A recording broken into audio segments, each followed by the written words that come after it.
Buenas tardes, Arratsaldeon. Gracias por acompañarnos hoy en esta presentación de los trabajos de restauración y conservación llevados a cabo en las obras que conforman Euskadi, el mural articulado de Agustín Ibarrola, que vuelve a ocupar un lugar destacado en el museo. El proyecto tiene como propósito recuperar la esencia de la exposición que propio Ibarrola presentó en este museo en 1979. Este ha sido un proyecto largo que ha durado un periodo de 5 meses entre octubre de 2024 y febrero de 2025, para el que se ha tenido que habilitar las salas 14 y 15 del museo debido a los grandes formatos de las obras. Este trabajo se ha llevado a cabo principalmente con un equipo de 2 personas, Aitziber Iturriaga y yo, contando con la colaboración en momentos puntuales del equipo del Departamento de Restauración.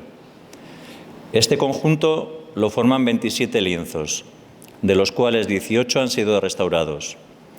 Las piezas proceden de diversas colecciones, la familia del artista, la Galería José de la Mano y del propio museo. Son 12 lienzos de gran formato, de 2 metros de alto por 3,5 de ancho, todos ellos restaurados, y 15 más pequeños, de 2 por 1, de los cuales 6 han sido intervenidos. En esta imagen podemos observar la distribución original de las obras por paredes, tal y como fueron expuestas en 1979 en la sala gris del edificio del 70. Aquí vemos resaltadas 3 obras, la 1, la 2 y la 19, que aún no ha sido posible localizarlas. La familia los tiene en su poder, pero todavía están sin poder localizar. Se ha restaurado también la número 28, que sería la que está señalada abajo a la derecha, esta de aquí abajo, perteneciente a la familia del autor y que trajimos al museo ya que se sospechó que podía tratarse de la número 2 repintada, esta de aquí. Son muy similares en forma y en principio dudamos si podría ser la misma obra repintada por el propio artista, porque esto era algo habitual en él. Tras estudiarla desechamos esa opción y la descartamos. La número 6 y la número 9 han sido cedidas por la Galería José de la Mano y también se ha intervenido en ellas. Y estas 6 que están señaladas pertenecen a la colección del museo, que ya se restauraron anteriormente en el año 2021 dentro del programa Iberdrola de ese año. De los 10 paneles que conforman el Guernica del mismo autor, Ibarrola seleccionó 4 que incluyen el mural, pero en esta ocasión los descoloca, colocándolos en otra posición diferente a la habitual. Los lienzos restaurados en el 2021 presentaban daños y alteraciones similares a los del mural. La superficie pictórica de las piezas estaba cubierta por una capa de suciedad ambiental, partículas de polvo y contaminación que modificaban el cromatismo propio de la obra y provocaban la opacidad de la pintura. Asimismo, algunas piezas presentaban manchas y pequeños depósitos superficiales, así como pérdidas puntuales y abrasiones en los estratos pictóricos. Se realizaron estudios técnicos y tomas de fotografía. Por otro lado, debido a que los bastidores originales de la obra no son regulares, los lienzos no estaban correctamente tensados y presentaban algunas deformaciones especialmente concentradas en los ángulos. Finalmente, queda añadir que algunas piezas presentaban roturas de la tela en los ángulos, como es lo que se ve en esta imagen, seguramente provocadas por el roce con las aristas de la madera del bastidor. A todos ellos se les realizaron fichas de su estado inicial, dibujando mapas de daños en los que destacaban deformaciones del soporte, manchas, craquelados y retoques. En esa ocasión se hicieron analíticas de soporte y policromías, aportando datos similares a los recogidos en las analíticas hechas a los lienzos del mural, soportes de algodón y colores aglutinados con aceite de linaza. El proceso de restauración comenzó con un tratamiento de anoxia que garantizó la eliminación de insectos xilófagos y todo tipo de microorganismos que pudiera presentar la obra. En esta imagen de la esquina se ve el momento del tratamiento. Después de realizar la medición de pH y de la conductividad de la superficie pictórica, se llevó a cabo la limpieza de la suciedad superficial de la pintura con una solución acuosa, citrato de triamonio diluido al 1% en agua destilada, que respetase los parámetros obtenidos. Las deformaciones estructurales fueron corregidas con la colocación de nuevas cuñas de madera y se reintegraron cromáticamente las pequeñas pérdidas y abrasiones de la superficie pictórica. Finalmente, en los casos en los que la tela presentaba roturas, se consolidaron con cinta autoadhesiva de la marca Lineco. Volviendo a las obras del mural, comenzamos los trabajos con el traslado de las obras pertenecientes a la familia, que se recogieron en su lugar de almacenaje y se embalaron con materiales sencillos para su traslado al museo, papel craft y plástico de burbujas. Las obras grandes, en su almacenamiento, presentaban distintos tipos de soportes. 7 de ellas conservaban los bastidores originales en buen estado. 3 se habían grapado a 2 tableros de caja de embalajes antiguos, como es la de la imagen, y en uno de ellos tenía grapados 2 de los lienzos uno sobre el otro. También se habían sujetado 2 de las telas en 2 bastidores caseros muy deteriorados e inestables. Para poder traer las obras al museo, se embalaron encarando las pinturas, dejando un espacio de separación entre ellas. Aquí se ve bien. En el caso de los bastidores, tuvimos que elevarlos ligeramente, ya que las telas arrastraban el suelo. Pusimos estos taquitos para que los bastidores fueran un poco más volados. Las obras pequeñas iban montadas en cartones grapados por 2 lados, y se trasladaron en cajas compartidas encarando las obras de 2 en 2. En casos puntuales, se protegieron policromías con riesgo de desprendimiento antes del traslado, colocando parches de papel japonés con adhesivo, en este caso era metilcelulosa. Aquí en la imagen se ven bien los parches, en las grietas y en los craquelados.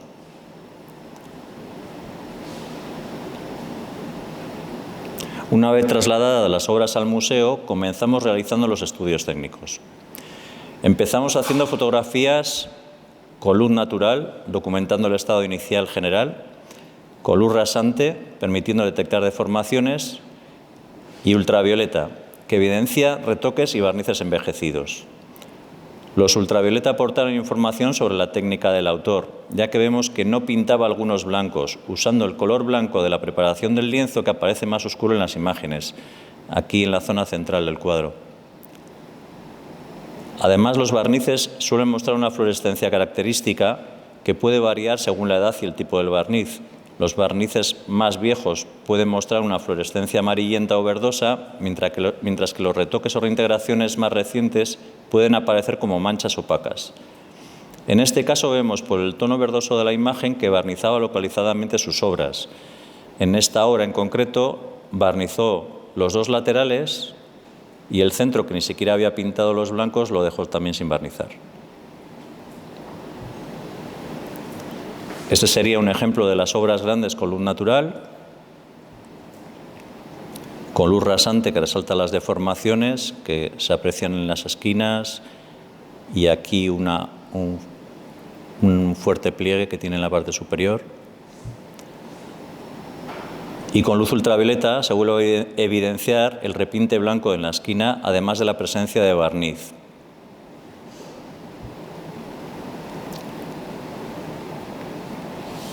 Elaboramos fichas con mapas de daños para cada obra, donde se identifican todas las patologías observadas. Se tomaron mediciones de pH y conductividad. Estas mediciones nos ayudaron a determinar con seguridad los tratamientos de limpieza. El pH fue neutro, lo que indica que podemos trabajar con agua desionizada sin riesgo, y la conductividad estaba ligeramente elevada en inicio, pero dentro de márgenes aceptables. Además, con la limpieza, esa conductividad se reduce mucho.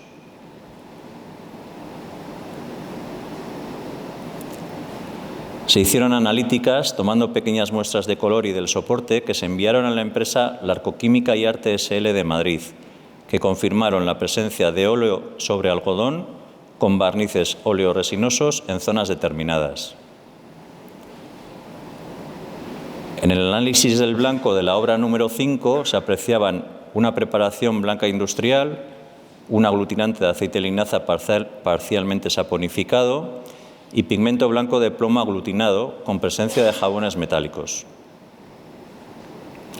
En la muestra del azul vemos en el número 1 blanco de plomo de la preparación, en el del 2 al 4 azul ultramar artificial con azul oscuro, tonos aglutinados con aceite de linaza y se han identificado la presencia de jabones metálicos también en las capas 1 a 4.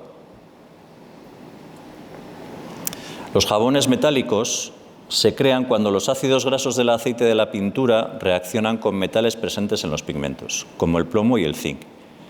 Dichos jabones pueden migrar a la superficie de la pintura, especialmente en pinturas al óleo con alto contenido de ácidos grasos móviles. La migración de los jabones metálicos puede causar o bien eflorescencias, que son manchas o depósitos blancos o amarillentos en la superficie de la pintura que pueden confundirse con hongos, o bien protuberancias o elevaciones en la superficie de la pintura que pueden incluso causar la ruptura de la capa pictórica. Las pinturas que contienen pigmentos de plomo y zinc, como es nuestro caso, así como otras que contienen aluminio, calcio y magnesio, son susceptibles a la formación de jabones metálicos. En la obra número 10 se analizó el soporte y el color negro.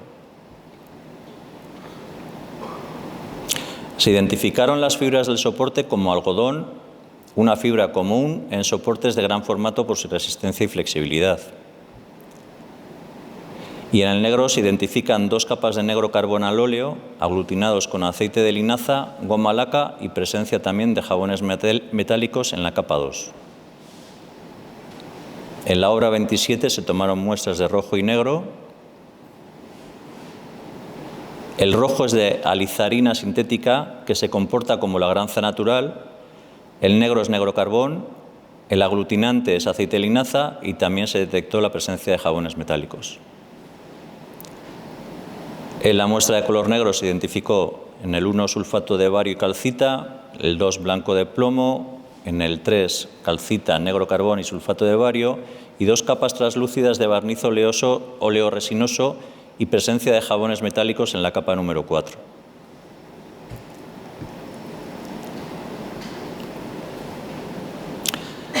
La empresa TSA de Durango analizó la presencia de hongos, detectándose microorganismos en las manchas ocres procedentes de un hongo muy común en la naturaleza y en los alimentos, como es el Penicillium decumbens, mientras que las manchas blanquecinas pueden tener un doble origen: hongos en los reversos de las telas y también eflorescencias de jabones metálicos que se concentraban en las líneas negras de zonas repasadas en las obras.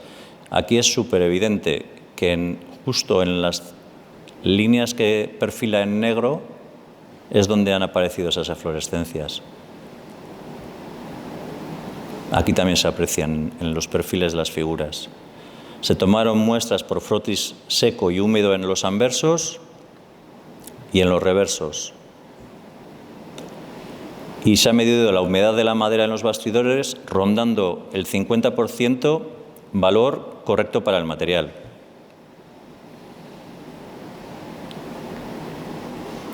Hablando ya de las intervenciones específicas, comenzamos con la corrección de las deformaciones de los soportes. Muchas de las obras presentaban fuertes pliegues por un almacenamiento inadecuado y un mal tensado en nuevos soportes. Se aprecia claramente cómo muchas de estas deformaciones venían provocadas por un almacenamiento en forma de rulo sin llevar un soporte interior, que con el paso del tiempo se iba achatando, produciendo fuertes pliegues y craquelados. También documentamos daños por manipulaciones previas, golpes y abrasiones. Y aquí se vuelve a ver las deformaciones verticales en la tela de su enrollado anterior y que en ese momento estaba sujeta al tablero solamente por la parte superior. Las que se sujetaron a bastidores endebles tenían deformaciones por un mal tensado de las telas, así como pérdidas de policromía que tuvimos que consolidar previamente al traslado. En esta obra en concreto, se ven los pequeños parches de papel japonés que tuvimos que colocar también antes de la salida de la obra del almacén y los pliegues evidentes que tenía por el bastidor tan endeble que llevaba. Para corregir estas deformaciones, aplicamos sistemas de peso y humedad controlados que ayudaron a recuperar la planitud de los lienzos sin poner en riesgo las policromías. Para las más complejas, se eliminaron utilizando como ayuda una mesa de succión por debajo de las telas. Aquí vemos cómo poco a poco se iban corrigiendo esas deformaciones.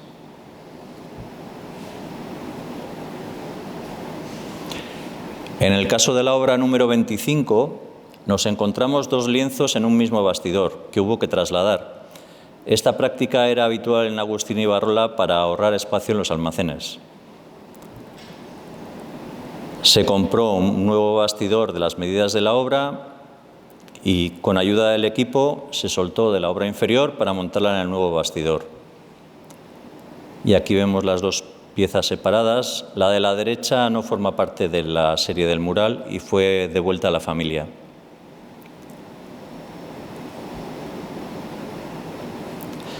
Se compraron bastidores nuevos para montar las obras que carecían de bastidor o se encontraban en mal estado o eran muy precarios.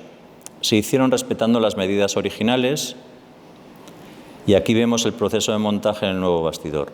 Se tensaron las obras en esos bastidores, devolviendo estabilidad a los soportes.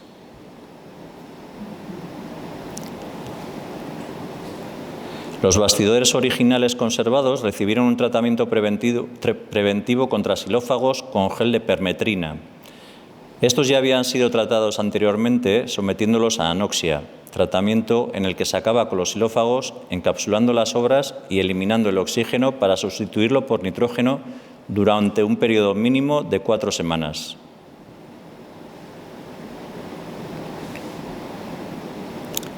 Se realizó una limpieza de la suciedad, del polvo y de los hongos acumulados en los reversos con brocha suave y aspirador.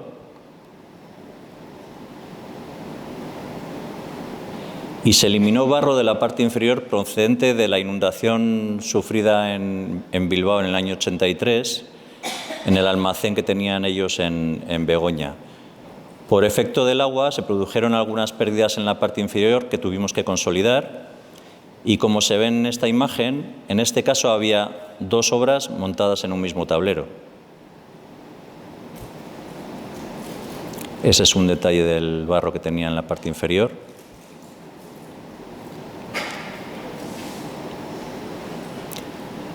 En los anversos retiramos suciedad y barnices oxidados con soluciones específicas. Para la limpieza del polvo superficial solamente empleamos agua destilada. Para zonas con manchas más incrustadas usamos una disolución de citrato de triamonio al 2% en agua destilada. En este vídeo se ha visto un poco el proceso. Para la eliminación de barnices oxidados y sucios realizamos previamente el test de Cremonesi, que lo conforman disolventes como la acetona, el isooctano y el etanol. Se emplean estos disolventes por su baja toxicidad. Y en este caso elegimos una mezcla de isooctano y etanol, que fue la IE4. Hemos sabido por la familia el dato de que Agustín Ibarrola utilizaba barniz para cuadros de la marca Titán. Para las limpiezas empleamos un hisopo de algodón impregnado con el disolvente seleccionado que se aplica sobre la superficie haciéndolo girar. Vemos el proceso en el vídeo. Donde eliminamos barnices, volvimos a barnizar empleando en este caso la Laropal A81, resina de ureaformaldehído que ofrece buena estabilidad y resistencia al amarillamiento.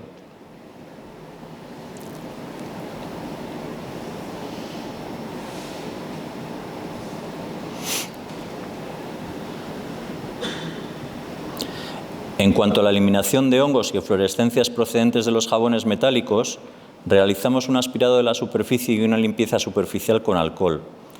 En los reversos se aspiró el polvo y se pulverizó alcohol. Eso sería el antes y el después de una de las zonas.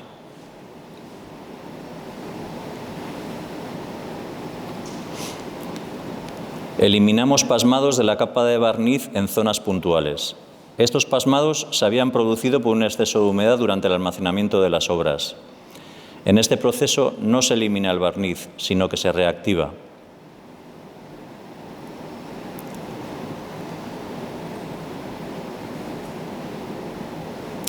También nos encontramos algunas zonas con brillos no deseados por contacto con plástico de burbuja con las pinturas aún frescas.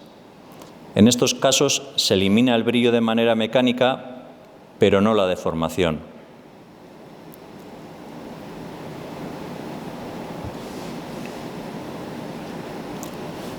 Se realizaron sentados o fijaciones en las policromías con riesgo de desprendimiento. En los casos en que la policromía estaba muy levantada, empleamos adhesivos naturales, en este caso cola de conejo, con la ayuda de una mesa de succión por la parte inferior del lienzo para facilitar la penetración del adhesivo. Aquí se ve un poco el equipo colocado debajo del lienzo. En el caso de esta obra, de la número 11, colocamos el lienzo tensado provisionalmente en un bastidor de trabajo con la obra cara arriba. Como estos lienzos vinieron simplemente grapados a un cartón, al soltarlos no teníamos estabilidad para poder hacer el tratamiento si no lo tienes tensado en un bastidor. Y tensarlo en un bastidor de los habituales, en los que pliegas la tela alrededor, no te permite trabajar en la totalidad del soporte. De esta manera te permite trabajar en toda la tela corrigiendo deformaciones. Aquí se ve cómo inyectamos el adhesivo y donde no había riesgo de desprendimiento se aplicó metilcelulosa al 3% como medida preventiva. Seguidamente se aplicaba calor controlado con espátula térmica y este sería un detalle antes del fijado de uno de los craquelados y una vez corregidas las deformaciones. En las zonas con deformaciones muy pronunciadas no ha sido posible devolver la planitud total a las policromías. Como explicaba también esta mañana, cuando te encuentras sobre todo un soporte de algodón que tiene tantos problemas de moverse con la humedad, cuando se produce un craquelado, la pintura no se queda paralela, sino que la pintura cuando se levanta, si la tela se encoge, te impide volver a bajar la policromía totalmente. Entonces, se han podido corregir las deformaciones, las más ligeras totalmente, y las otras siempre queda un pelín de marca de lo que había.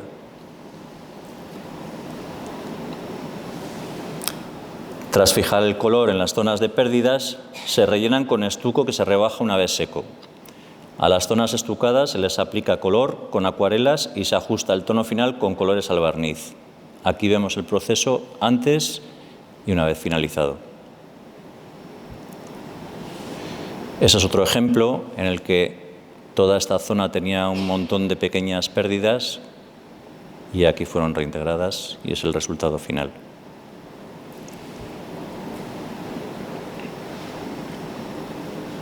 Como finalización de los tratamientos, sustituimos los antiguos enmarcados de listones de pino por un hiladillo de algodón. Aquí se ven los perfiles de los cuadros, protegiendo el perímetro, ocultando los clavos y dando a las obras un acabado más limpio.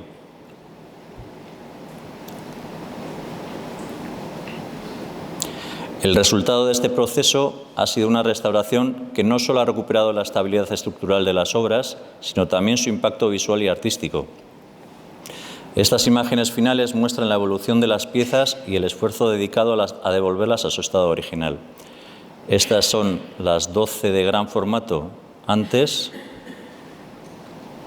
y una vez terminados los trabajos, y estas serían las 7 pequeñas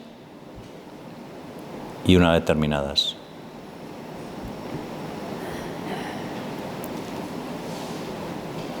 Las obras ya se pueden visitar en las salas del museo, de las salas 11 a 16, en la planta de arriba. Y en esta ocasión están situadas separadas unas de otras. No se ha reproducido el sistema de montaje que hizo Ibarrolan en el año 79 de mural de unas junto a otras. y están expuestas junto a fotografías y documentación de la exposición del 79. Estos son algunas de las imágenes.